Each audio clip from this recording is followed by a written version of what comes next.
Assalamualaikum warahmatullahi wabarakatuh. Selamat pagi teman-teman. Pada perkuliahan kali ini, kami dari kelompok 4 akan mempresentasikan tentang teknik dan strategi pengelolaan sumber belajar. Sebelum memulai perkuliahan, marilah kita berdoa terlebih dahulu. Berdoa, mulai. Berdoa selesai.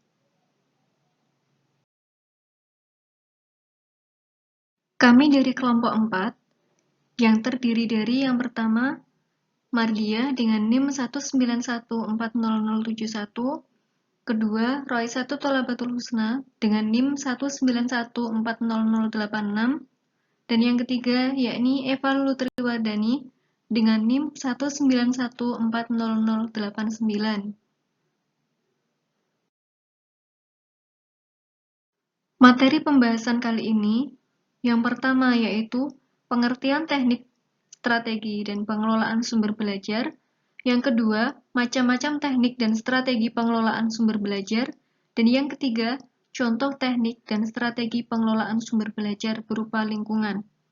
Baiklah, marilah kita simak penjelasan materi untuk yang pertama, yakni pengertian teknik, strategi, dan pengelolaan sumber belajar.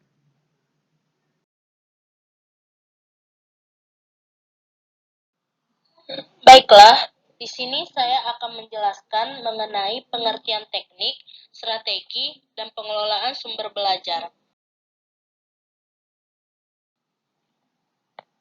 Masuklah kita kepada yang pertama, yaitu teknik dan strategi. Apa sih sebenarnya teknik dan strategi itu? Jadi, teknik adalah sekumpulan gagasan yang didapatkan dari studi tertentu yang sengaja dibuat demi manusia dalam menjalankan aktivitasnya. Teknik biasanya disebut secara rinci oleh orang-orang di dalam bidangnya. Nah, menurut para ahli, manusia pada dasarnya telah dibekali dengan kemampuan teknik sejak lahir. Bahkan, jauh sebelum istilah teknik ditemukan. Manusia diciptakan, dilengkapi dengan akal pikiran yang dapat berkembang tanpa ada batasnya. Pikiran manusia normalnya selalu mencari jalan termudah dan jalan tercepat. Manusia normalnya ingin mendapatkan segala sesuatunya dengan lebih cepat dan juga lebih mudah. Dan otak manusia merespon keinginan ini dengan berbagai macam pemikiran yang berujung pada penemuan-penemuan di dunia ilmu pengetahuan dan teknologi. Nah, selanjutnya yaitu strategi. Apa sih strategi itu? Strategi merupakan sebuah proses untuk menentukan arah yang dijalani oleh suatu organisasi agar tujuannya tercapai. Nah, dengan adanya sebuah strategi, maka suatu organisasi akan memperoleh kedudukan yang kuat dalam wilayah kerjanya. Baiklah, di sini saya akan menjelaskan mengenai pengelolaan sumber belajar. Apa sih yang dimaksud dengan pengelolaan dan pengelolaan sumber belajar itu? Nah, jadi pengelolaan adalah proses penataan kegiatan yang akan dilaksanakan melalui fungsi-fungsi manajemen. Fungsi-fungsi manajemen ini berguna sebagai tolak ukur untuk menentukan keberhasilan sebagai bentuk dalam pencapaian tujuan bersama yang telah disepakati. Sementara sumber belajar adalah segala sumber, baik itu berupa daya, data, orang, lingkungan, dan wujud tertentu yang digunakan untuk mendukung proses terjadinya belajar mengajar yang lebih efektif dan efisien dengan tujuan untuk mempermudah peserta didik dalam mencapai tujuan belajar mengajar yang dicapainya. Jadi, pengelolaan sumber belajar merupakan cara kita memanajemen sumber belajar sesuai dengan kebutuhan dan sesuai dengan apa yang diajarkan. Caranya agar sumber belajar dapat dikelola sedemikian rupa dengan memanfaatkan sumber belajar sebagai bahan inovasi seorang pendidik untuk mengembangkannya melalui berbagai cara, yakni dengan mudah menggunakan teknologi yang canggih di zaman sekarang ini, serta dapat menggunakan media pembelajaran, serta juga dapat menggunakan buku pembelajaran tetapi dikemas dengan baik dan indah agar peserta didik dapat mengaplikasikannya dengan mudah di kemudian hari. Jadi, pendidik di sini sangat berperan sangat aktif dalam pengelolaan sumber belajar tersebut.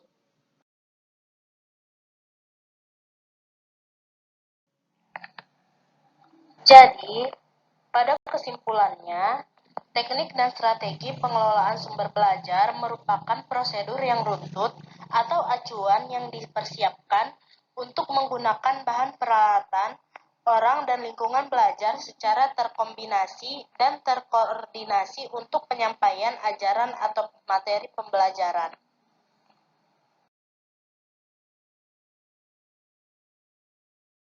Macam-macam teknik dan strategi pengelolaan sumber belajar.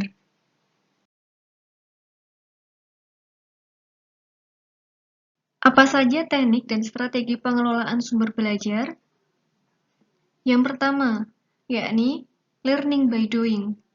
Learning by doing merupakan simulasi belajar dengan melakukan apa yang hendak dipelajari. Kemudian yang kedua, yakni incidental learning.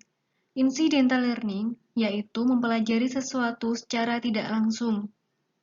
Kemudian yang ketiga, yakni learning by reflection, yaitu mempelajari sesuatu dengan mengembangkan ide atau gagasan tentang subjek yang hendak dipelajari. Contohnya, seperti sumber belajar video tentang informasi binatang terbesar di dunia. Siswa dapat menulis kembali dalam bentuk sebuah tulisan tentang binatang tersebut.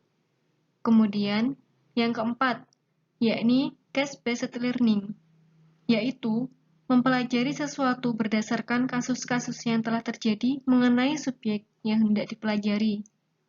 Kemudian yang kelima, yakni learning by exploring dan experiential learning. Learning by exploring merupakan mempelajari sesuatu dengan cara melakukan eksplorasi terhadap subjek yang hendak dipelajari. Didorong untuk memahami suatu materi dengan cara melakukan eksplorasi mandiri atas materi tersebut. Sedangkan experiential learning merupakan mempelajari sesuatu berdasarkan pengalaman langsung. Strategi ini menekankan peserta didik untuk menggunakan sumber belajar secara langsung, contohnya lingkungan. Jadi, untuk strategi experiential learning itu sendiri hampir sama dengan strategi learning by exploring.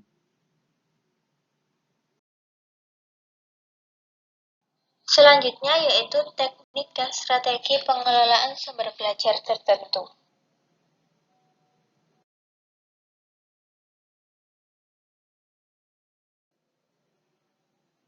Contoh sumber belajar yang akan kita bahas yaitu mengenai teknik dan strategi pengelolaannya, yang diantaranya yaitu sumber belajar berupa lingkungan. Sumber belajar berupa lingkungan ini sudah menjadi salah satu sumber belajar yang sangat umum bagi peserta didik. Adapun teknik dan strategi yang dapat digunakan untuk mengelola sumber belajar berupa lingkungan yaitu teknik membawa kelas ke dalam lingkungan yang akan dipelajari atau bisa dengan membawa kondisi lingkungan itu ke dalam kelas. Pembelajaran luar sekolah diartikan sebagai kegiatan pembelajaran yang memanfaatkan sumber belajar di luar kelas. Di antaranya ada outing class. Outing class ini merupakan salah satu jenis kegiatan yang dilaksanakan di luar kelas. Kegiatan yang dilakukan berupa permainan edukasi, outbound maupun pengenalan alam sekitar. Kemudian ada field trip, yaitu cara mengajar yang dilaksanakan dengan mengajak peserta didik ke suatu tempat atau objek tertentu di luar sekolah untuk mempelajari atau menyelidiki sesuatu. Kemudian ada outbound. Outbound adalah kegiatan di alam terbuka. Outbound juga dapat memacu semangat belajar, menjadi sarana penambahan wawasan pengetahuan yang didapat dari serangkaian pengalaman berpetualang sehingga dapat memacu semangat dan kreativitas peserta didik.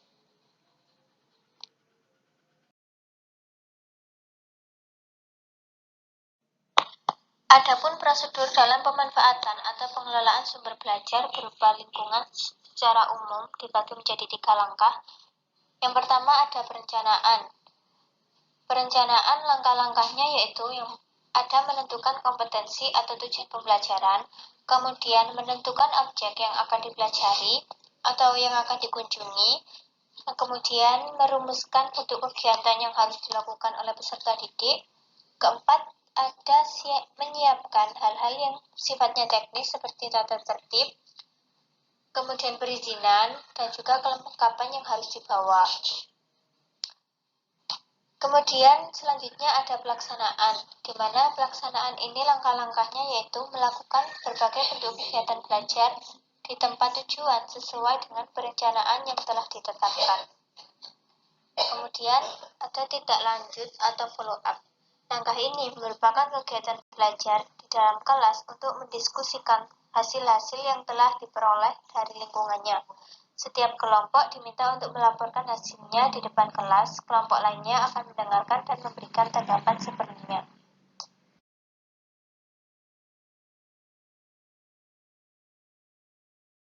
Demikian presentasi dari kelompok kami. Kurang lebihnya mohon maaf. Apabila teman-teman ingin bertanya tentang materi yang kurang dipahami, silakan menuliskan di grup WhatsApp. Terima kasih. Wassalamualaikum warahmatullahi wabarakatuh.